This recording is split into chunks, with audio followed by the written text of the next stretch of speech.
আসসালামু আলাইকুম। আমার চ্যানেলে তোমাদের সবাইকে আরও একবার ওয়েলকাম জানিয়ে আজকের ভিডিওটি শুরু করছি। কাছে এবং দূরেই যে যেখান থেকেই আমার ভিডিওটি দেখছো, আশা করছি আল্লাহ তাআলার অশেষ রহমতে সবাই খুব ভালো আছো। আলহামদুলিল্লাহ, আমরাও অনেক ভালো আছি।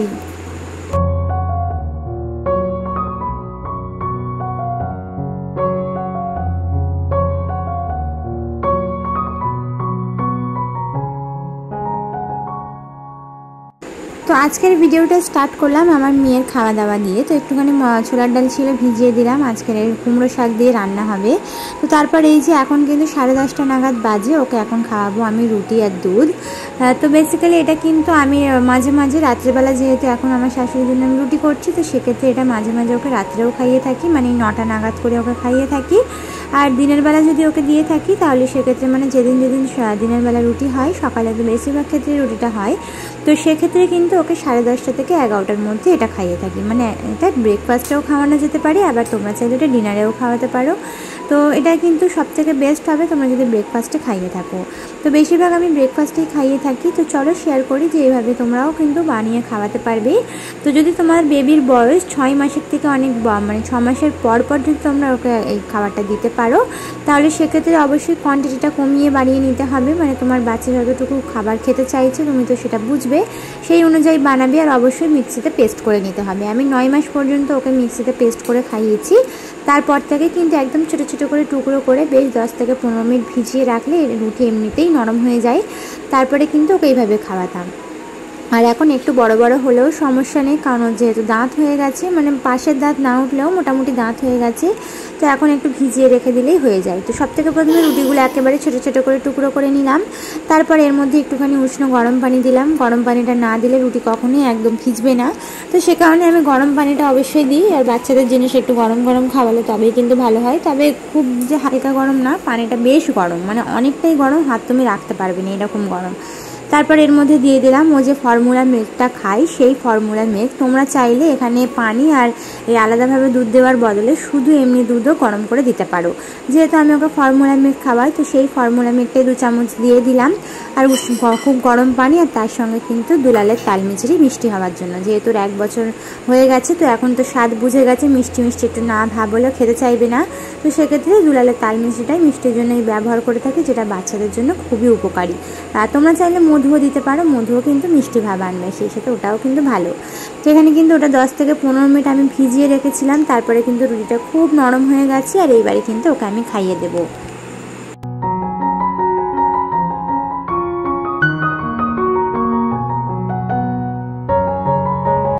তো আমার এক দিদিমণির কমেন্ট ছিল যে বাচ্চাকে মোবাইল ফোন বা এই সমস্ত দিয়ে খাওয়ানো একদমই উচিত না।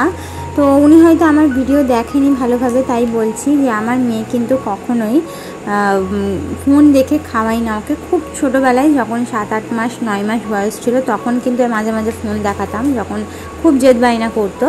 তবে ইদানিং যেটা হয়েছে, ওকে যেহেতু খুব অল্প সময় থেকে আমি ফোনটা দিয়েছিলাম, তো এখন ওর ফোনের প্রতি কোনো ইচ্ছা আগ্রহ কিছুই নেই। তোমরা দেখে বুঝতেই পারছো যে ও কিন্তু ফোন ছাড়াই খায়, আর খাবারটা কিন্তু খুব আগ্রহের সঙ্গেই খায়। আর বাচ্চারা আগ্রহের সঙ্গে কোনো খাবার না খেলে সেই খাবার কিন্তু কখনোই তাদের পুষ্টিগুণ দেবে না। তো সে কারণে আমরা শুধু মায়েরা চেষ্টা করি যে বাচ্চাদের কিভাবে খাওয়াবো। এটা তো একদমই ঠিক কথা, খাওয়াতে তো হবে। অনেক বেশি খাওয়ালেই যে বাচ্চারা অনেক বেশি পেট ভরা থাকবে এমনটা নয়। বাচ্চা যতটুকু খেতে চাইছে তোমাকে ততটুকুই খাওয়াতে হবে। জোর জবরদস্তি করে খাওয়ানো এটা কিন্তু একটা আনহেলদি প্রসেস, যেটা আমি বলতে থাকি। যখন তুমি খেতে বসো, তোমার পেটে যতটুকু ধরে তুমি তো ততটুকুই খাও। তার বেশি যদি তুমি খাও তাহলে কিন্তু তোমার শরীর খারাপ করে বা তোমার নিজের একটা অস্বস্তি ভাব হয়, তাই না? তো বাচ্চাদেরও যখন খাওয়াতে বসবে, মনোযোগ সহকারে ওদের খাওয়াতে বসবে। মানে ধরো তুমি কোনো ছড়া বললে, কোনো গল্প বললে, বা কোনো যেরকম টিভিতে যে ফোনেতে যে কার্টুনগুলো হয়, সেই কার্টুনের গানগুলো তুমি যদি মুখে করে বাচ্চাদের খাওয়াও, তাহলে দেখবে ওরা কিন্তু খুব মনোযোগ সহকারে শুনবে এবং খাবে। আমি কিন্তু সেই জিনিসটাই এখন করি। আগেও যে গানগুলো শুনতো, যেগুলো খুব ভালো লাগতো, তো সেরকমই কিছু গান ওকে আমি শোনাই, মুখে মুখে শোনাই, বা কিছু গল্প বললাম। তা এখন তো গল্পটা খুব একটা বোঝে না, ওই গানগুলোই বলি। মানে গান মানে কি, ওই যে ছড়া টাইপসের যে গানগুলো হয়, সেগুলো বললে ও কিন্তু আমার মুখের দিকে তাকিয়ে থাকে আর খুব মনোযোগ সহকারে খাবারটাও এনজয় করে। তো এইভাবেই ওকে খাওয়াই। তো খাওয়া নিয়ে খুব একটা সমস্যা আমার হয় না, মানে খাবার দাবার নিয়ে খুব একটা আমাকে ও ঝামেলা দেয় না। তো নিশ্চিন্তায় বসে খেয়ে নেয়। মাঝে মাঝে, খুব মাঝে মাঝে হয়তো জেদ বায়না করে, যখন হয়তো শরীরটা খারাপ, খেতে চায় না, সেটা তো স্বাভাবিক একটা বিষয়। বাচ্চা কেন, বড়রাও কিন্তু শরীর খারাপ বলে খেতে চায় না, তাই না? তো সেটা একটা স্বাভাবিক বিষয়। তবে খাওয়া দাওয়া নিয়ে ওর কিন্তু খুব একটা ঝামেলা নেই। তো ওকে ওই ছড়া বা গান টান বলিয়ে ওকে বসিয়ে কিন্তু নিশ্চিন্তায় ওকে আমি খাইয়ে দিই, কোনো সমস্যা হয় না। তো এটা কিন্তু অভ্যেসটা আমি করিয়েছি এমনই।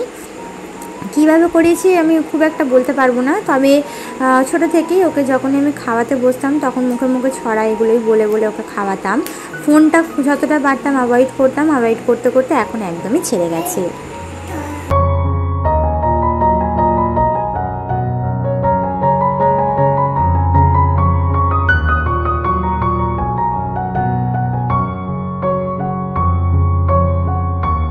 তো যেই দিদি বোনেরা আমার চ্যানেলের মধ্যেই নতুন এসেছো, আমাকে প্রথমবার দেখছো, আমার ভিডিও দেখতে তোমাদের যদি একটুও ভালো লেগে থাকে তাহলে অনুরোধ করবো আমার চ্যানেলটিকে সাবস্ক্রাইব করে অবশ্যই বেল আইকনটা প্রেস করে দেবে।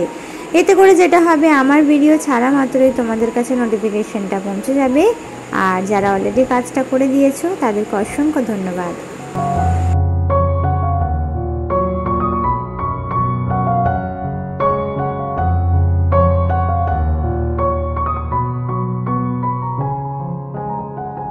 এই যে তোমাদের সঙ্গে কথা বলতে বলতে রান্নাবান্নাও আমি বসিয়ে দিয়েছি। এখানে এই যে মটর ডাল দিয়ে কুমড়ো শাক রান্না করছি।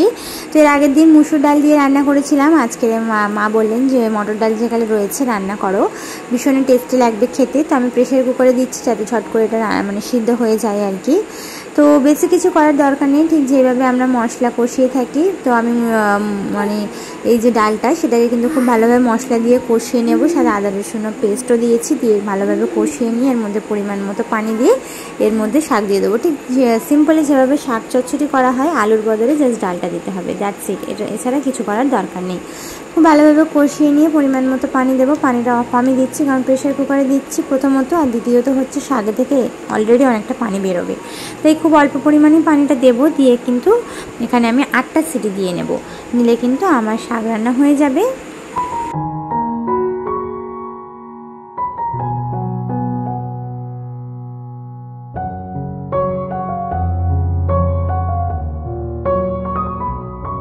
তো রান্নাবান্না এমনই একটা প্রসেস যেটা কিন্তু খুবই ইজি বলতে পারো। আমার কাছে তো ইজি হয়ে গেছে, মানে যে একবার শিখে যেতে পারবে তার কাছে খুব সহজ একটা বিষয়, আর যে রান্নাবান্না করবে না তার কাছে অবশ্যই কঠিন বলে মনে হবে। তো আমারও কাছে মাঝে মাঝে মনে হতো যে রান্নাটা খুব একটা কঠিনতম ব্যাপার। রান্নার ধরন যখন তুমি একবার জেনে যাবে বা রান্নার বিষয়ে যখন একটা মাথার মধ্যে তোমার আইডিয়া এসে যাবে, মানে কোনো রান্না যদি তোমাকে কেউ করতে বলে, তুমি না জানলেও একটু হলেও কিন্তু মানে 80% তুমি জেনেই যাবে যে রান্নাটা কীভাবে করতে হয়। কি ঠিক বললাম তো? মানে ধরো আমি শাক চচ্চড়ি করছি, ঠিক আছে? তো শাক চচ্চড়িটা ঠিক যেই নিয়মে করছি, সেই ক্ষেত্রে যদি আমাকে কেউ অন্য একটা শাক চচ্চড়ি করতে বলে তাহলে আমি ঠিক সেম একই নিয়মে করব, তাই তো নাকি? তো সেক্ষেত্রে রান্নাবান্না কিন্তু অতটাও কঠিনতম একটা বিষয় নয়, ঠিক আছে? আমরা যতটা কঠিন ভাবি। তো আমি যদি আজকের কলমি শাক চচ্চড়ি করলাম, কালকে যদি আমাকে কেউ বলে যে তুমি বর্মা শাক চচ্চড়ি করো, তাহলে আমি সেম প্রসেসই করব, খালি শাকটা চেঞ্জ করে দেবো। তো ঠিক তেমনই সবজির ক্ষেত্রেও তাই। সবজি যখন আমরা চচ্চড়ি করি, একটা সবজি যখন চচ্চড়ি করে শিখে যাব, আর একটা সবজি তো অলরেডি আমাদের মাথায় এসে যাবে যে তাহলে এটাও এইভাবে করতে হবে। তো রান্না করতে করতে করতে করতে তোমার মধ্যে এমনিতেই একটা এক্সপিরিয়েন্স চলে আসবে, তুমি এইভাবে রান্নাটা করবে। তো যে কোনো জিনিস বা যে কোনো জিনিসের পেছনে কোনো কিছু যদি তুমি শিখতে চাও, তার পেছনে সবথেকে মেন যেটা তোমাকে দিতে হবে সেটা হচ্ছে সময় দেখবে এমনিতেই তোমাকে সব কিছু শিখিয়ে দেবে, তোমাকে আলাদাভাবে কিছু শেখার দরকার লাগবে না। তুমি যদি সেই জিনিসটার পিছনে পড়ে থাকো তাহলে খুব তাড়াতাড়ি তুমি শিখে যাবে ইনশাআল্লাহ।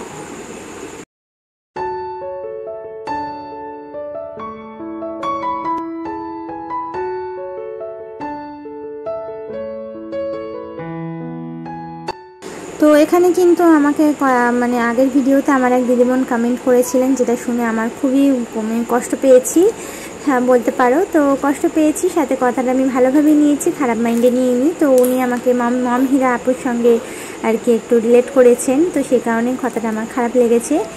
যে ওনার বাসনপত্র বা ওনার ঘরদোর ওনার জিনিসপত্র খুব চকচকে তকতকে খুব পরিষ্কার পরিপাটি, অবশ্যই সেটা তো আমরা সকলেই জানি। আর আমি যেখানে বাসনপত্র ধুই বা বাসন ধুই সেক্ষেত্রে কিন্তু আমার বাসনপত্র তেমন একটা চকচকে তকতকে নয়, খুবই নোংরা। আর আমি থালাবাটি ধুই খুবই অল্প পানি দিয়ে, এটাও একটা বলেছেন। তাহলে আমি ওই দিদিবোনকেই বলতে চাই, তুমি আমার ভিডিও খুব ভালোভাবে দেখো নি দিদিভাই, তুমি খুব তাড়াতাড়ি করে হয়তো আমার ভিডিও দেখেছো বা কাটাকুটি করে দেখেছো, যেক্ষেত্রে কিন্তু তুমি বুঝতে পারো নি যে আমি থালাবাটিটা ঠিক কীরকম করে ধুই। তো সে কারণেই তোমাকে কথাটা বললাম বা বলতে বাধ্য হলাম যে ভিডিও পুরো দেখো, দেখে তারপর কমেন্ট করো। অল্প কিছু দেখে হ্যাঁ সেই বেসিসে কমেন্ট করাটা কিন্তু একদমই ঠিক কথা নয়। তো যদিও উত্তরটা আমার দেওয়া ঠিক ছিল না, তবু দিলাম, কারণ আমার কথাটা খুব খারাপ লেগেছে যে আমি থালাবাটিটা খুব অল্প পরিমাণে ধুই, খুব নোংরাভাবে ব্যবহার করি সব কিছু, আমার সব জিনিসটা খুব নোংরা। আর সেই সাথে কিন্তু আমার মম হীরার মতো কথা বলতে চাই। তো এই জিনিসটা কিন্তু আমার একটা মানে কোথাও না কোথাও একটু আঘাত পেয়েছি আমি। তো যাই হোক, আঘাত পেলেও কিছু করার নেই। তোমাকে অনেক ধন্যবাদ যে তুমি কষ্ট করে এত সুন্দর একটা কমেন্ট আমাকে করেছো। হ্যাঁ, তো ভিডিও পুরোটা দেখো, দেখে তারপর কমেন্ট করো যে আমি থালাবাটি কীভাবে ধুই, কতটা পানিতে ধুই। না দেখে কিন্তু কমেন্ট করাটা একদমই উচিত নয়। তো যাই হোক, এখানে আর কিছু বললাম না। হ্যাঁ, তো এটাই বললাম যে ভিডিও পুরো দেখো দিদিভাই, দেখে তারপর কমেন্ট করো যে আমি কীভাবে পরিষ্কার পরিপাটি করি কি না করি। হ্যাঁ, তো হয়তো আমার অত সুন্দর অত চকচকে তকতকে রাজমহল ওনার মতো বা রাজপ্রাসাদ আমার নেই, তবে আমার কাছে যা আছে যেটুকু আছে সেটুকুতেই আমি খুশি আছি আর খুশি থাকতেও চাই। কারোর মতো হতে চাই না, কারোর দেখে শিখতে চাই, তবে কারোর মতো হতে চাই না। শেখার কোনো বয়স নেই। আমরা যারা মধ্যবিত্ত ফ্যামিলি থেকে বিলং করি, এমনিতেই সংসারে দিন আনা দিন খেতে খাওয়া মানুষরা এমনিতেই দিন পার হয়ে যাচ্ছে ইনশাআল্লাহ, আলহামদুলিল্লাহ। তো তার উপরে যদি অনেক বেশি শখ স্বপ্ন করি তাহলে সংসারের অশান্তির আর শেষ থাকবে না। তো যা আছে যেটুকু আছে সেটুকু নিয়ে ভালো আছি, ভালো থাকবো ইনশাআল্লাহ, আলহামদুলিল্লাহ। তোমরা সবাই দোয়া করো, এটুকুই বলতে চাই।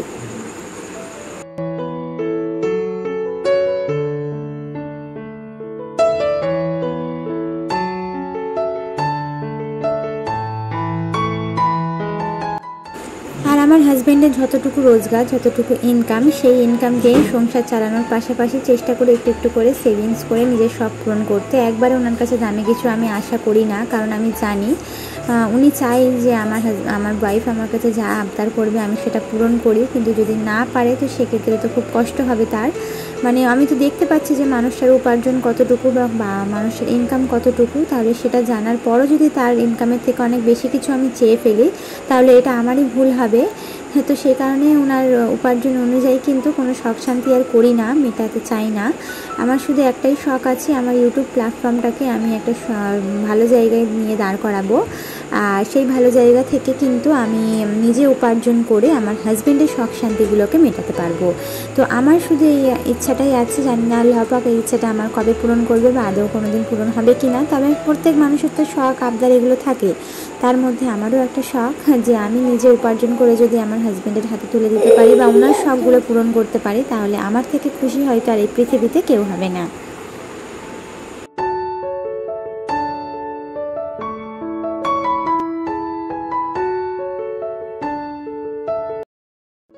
তো যাই হোক, কথা বলতে বলতে এখানে রান্না বান্না কমপ্লিট করলাম, মেয়েকে গোসল করে তারপরে খাইয়ে দেবো, তারপর আমিও কিন্তু খাওয়া দাওয়া করতে বসে পড়বো।